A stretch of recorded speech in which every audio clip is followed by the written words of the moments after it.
20 अप्रैल को रेडियो जनखबर के 68वें अंक में आपका स्वागत है। पहले सुर्खियां। कांग्रेस और अन्य विपक्षी दलों ने फिर की जातिगत जनगणना की मांग। राहुल गांधी ने कहा, जिसकी जितनी संख्या भारी उसकी उतनी हिस्सेदारी। पुलवामा पर शरद पवार बोले, सरकार सैनिकों की रक्षा नहीं कर सकती तो उसे सत्ता में रहने का हक नहीं। बिहार के मोतिहारी में जहरीली शराब पीने से मरने वालों की संख्या 29 हुई। नीतीश कुमार ने किया 4 लाख मुआवजे का ऐलान। महाराष्ट्र में मुख्यमंत्री शिंदे और अमित शाह के कार्यक्रम में लू लगने से 12 लोगों की मौत। एशियाई कुश्ती चैंपियनशिप में भारतीय पहलवानों ने कुल 14 पदक हासिल किए।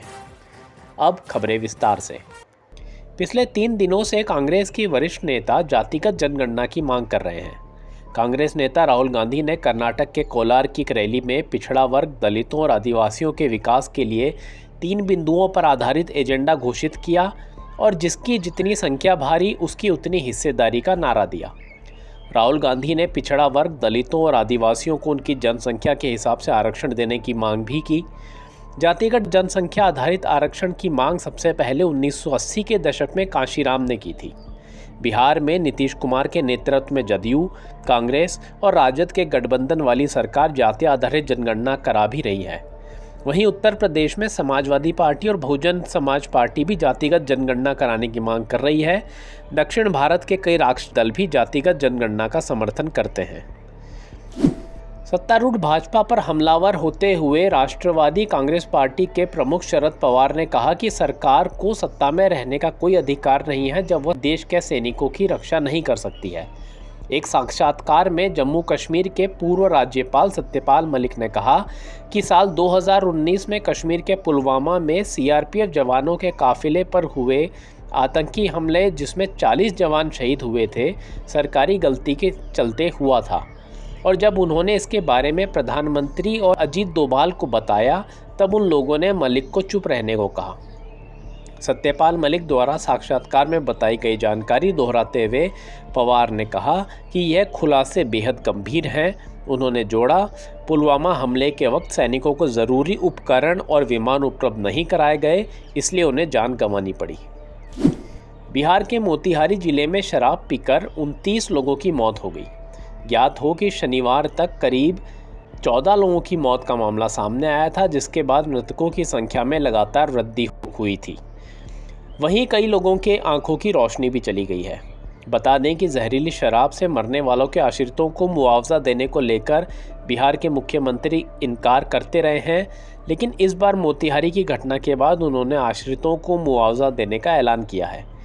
मीडिया रिपोर्ट के मुताबिक नीतीश कुमार ने घोषणा करते हुए कहा कि बिहार में जिन लोगों की जहरीली शराब से मौत हुई है उन सभी के आश्रितों को मुख्यमंत्री राहत कोष से 4-4 लाख रुपए मुआवजा दिया जाएगा।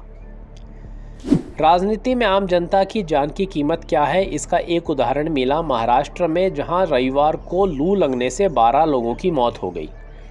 दरअसल इन लोगों की मौत एक सामाजिक कार्यक्रम में हुई जिसे महाराष्ट्र सरकार ने आयोजित किया था। रविवार को नवी मुंबई में महाराष्ट्र भूषण पुरस्कार समारोह हुआ। इसी दौरान लू लगने से 12 लोगों की मौत हो गई। इस कार्यक्रम में केंद्रीय गृह मंत्री अमित शाह भी शामिल हुए। शिवसेना नेता संजय राउत ने इस मुद्दे पर अमित शाह को निशाने पर लिया है। उन्होंने कहा, मुझे लगता है कि कार्यक्रम की तैयारियां अमित शाह को ध्यान में रखते हुए की गई थी। चूँकि शाह के पास शाम को वक्त नहीं था, ऐसे में कार्यक्रम दिन में आयोजित किया गया जब तापमान बहुत ज़्यादा था। सरकार को ये कार्यक्रम आयोजित करने से पहले मौसम को ध्यान में रखना चाहिए था।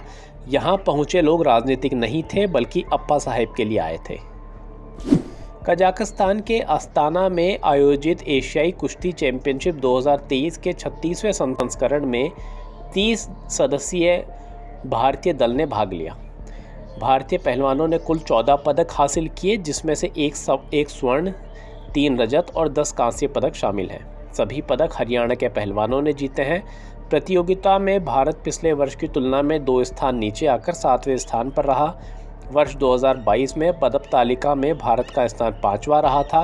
वहीं 2021 व 2020 में बेहतर प्रदर्शन करते हुए 3रा स्थान कब्जाया था। इसी के साथ इस अंक के समाचार समाप्त। अगले अंक के समाचार के लिए मिलेंगे रविवार को। तब तक के लिए दें इजाज़त।